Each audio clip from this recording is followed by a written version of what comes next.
Hollywood movies often paint a romanticized vision of space travel, but living in a gravity-free environment has some serious downsides.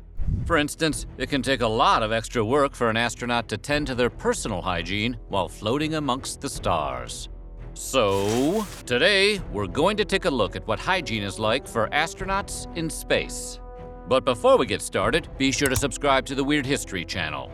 After that, leave a comment and let us know what other space-related topics you would like to hear about. Okay, time to go where no weird history video has gone before.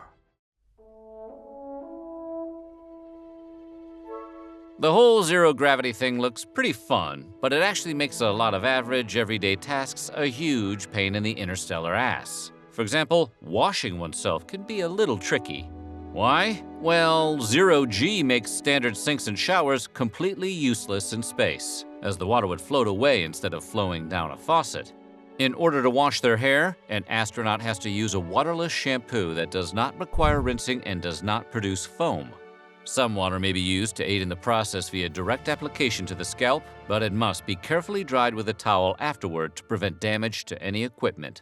Nobody wants to be the one to bring down the International Space Station because they didn't get all the Prel out of their ears.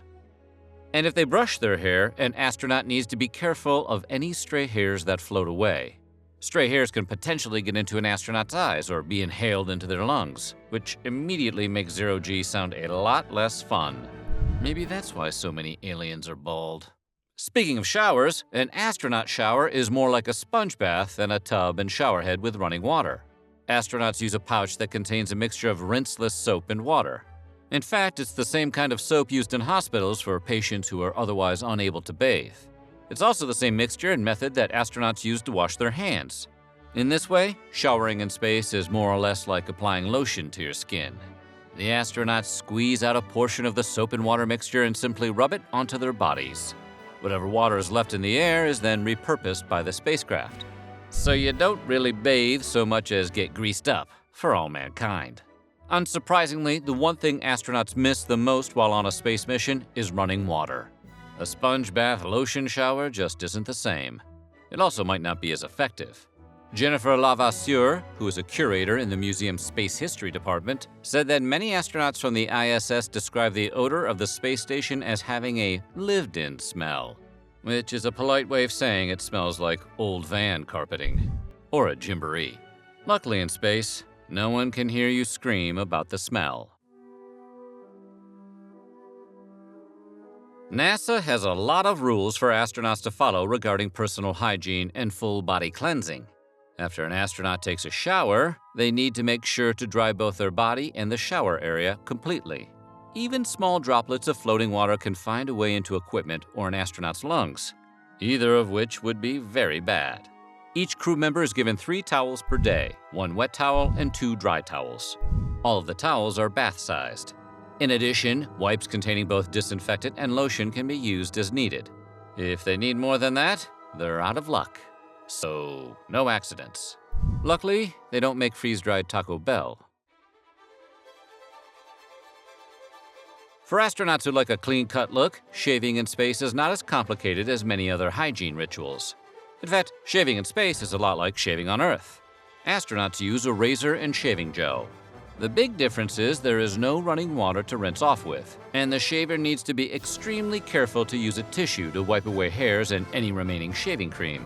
Leftover particles can easily float away and become a major respiratory hazard or cause equipment malfunction. It would be kind of like that episode of The Simpsons where Homer goes into space and accidentally releases potato chips and ants into the zero-G atmosphere of the shuttle. That was a good episode.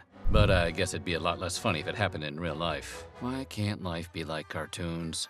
Some opt to not shave at all, resulting in a few astronauts with big, bushy playoff beards, like they're ready to go back cleanup for the Marlins as soon as their shuttle touches down at Cape Canaveral. Hair still grows in space, but hair salons are generally much harder to find. Well, until NASA starts leasing retail space to help keep the lights on. So for astronauts spending months aboard the ISS, haircuts become part of their personal hygiene ritual. As with everything, it's important to keep hair from floating around the space station. For a safe and clean haircut, an astronaut will use a special set of clippers, which are attached to a vacuum. The vacuum suction takes in and disposes of all the hairs that are removed.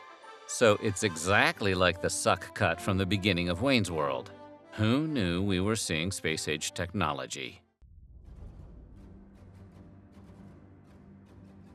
If you have any interest in space, you've probably spent some time wondering what it's like to go to the bathroom up there. Well, we've got some answers for you.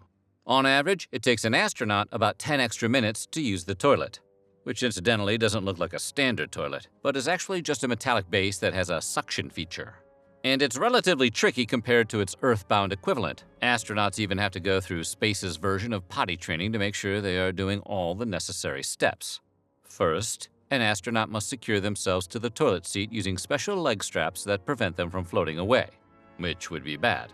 Having a bathroom emergency in zero gravity isn't exactly the kind of thing you can train for. Or can you? If they need to go number one, the astronaut uses a personal funnel, which is attached to a hose on the wall and works like a vacuum. The vacuum's fan sucks up the liquid and dumps it into a tank. If the astronaut has to, drop off some moon rocks, they need to put a special bag inside the toilet to hold the waste.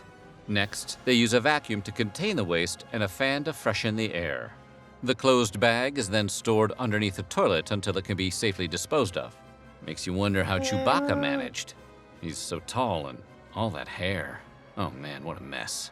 Today, NASA has the filtration technology to recycle urine into safe drinking water. However, solid waste is not yet recyclable. And good luck trying to convince anyone to drink that. So what do they do with it? Well, after an astronaut produces solid waste, it is sucked up into a sealed bag.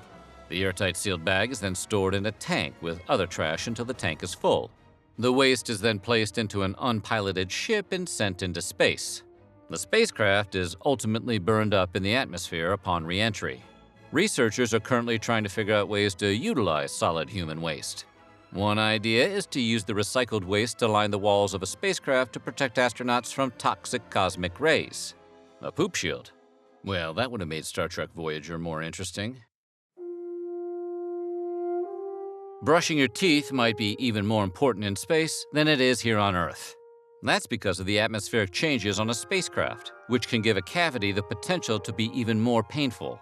For dental care, a space station is rigged with tiny pieces of Velcro that hold capless toothpaste tubes for easy application. An astronaut can then wet their toothbrush by using a straw in a water bag. Without a sink to spit in after they're done brushing, they either swallow the toothpaste, which is specially made to be edible, don't try that at home, or they spit into a washcloth. There are no laundry machines for astronauts up in space since they would use up way too much water. So, how do space travelers keep their clothes clean? The answer is, they don't. There is no magical solution or way to wash clothes in space. Some space missions can last for months or longer, so there isn't a lot of extra room for clothes.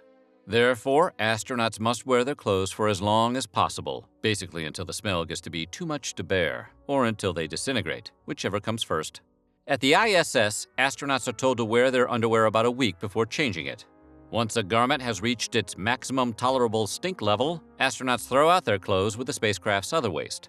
The garbage is placed in a vessel which burns up once it re-enters the Earth's atmosphere. You gotta hope none of that stuff ever makes it through. Hate to think of that family picnic at Galveston Bay getting rained out by flaming astronaut waste.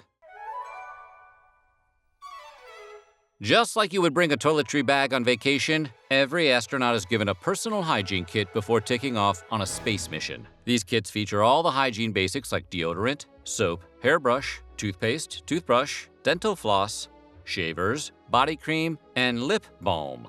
Astronauts can even select which brands of items they prefer to use, which is important because it's not like they can make a CVS run in the middle of a mission. In 1983, Sally Ride became the first American woman to travel into space, which gave the literal rocket scientists at NASA some unexpected trouble when stocking her personal hygiene kit. For example, while preparing for her flight, NASA asked if 100 tampons would be the right number of tampons for the week-long mission. Ride joked back that half of that amount would be just fine. Engineers also added makeup to the prototype hygiene kits of female astronauts, because what woman wouldn't want to put on makeup while floating around in week-old underwear and carefully bagging their own excrement? Those prototypes included all the cosmetic basics like eyeshadow, blush, mascara, and eyeliner. Eventually, it was determined that those items were not necessary. Maintaining a clean space station is just as important for astronauts as personal hygiene.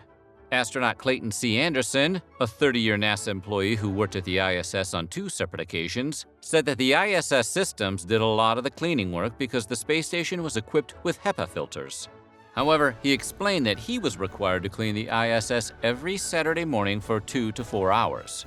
Anderson was typically able to perform all the cleaning tasks in less time than required, which consisted of wiping down all the handrails and equipment and vacuuming filters and vents to prevent a reduction in airflow.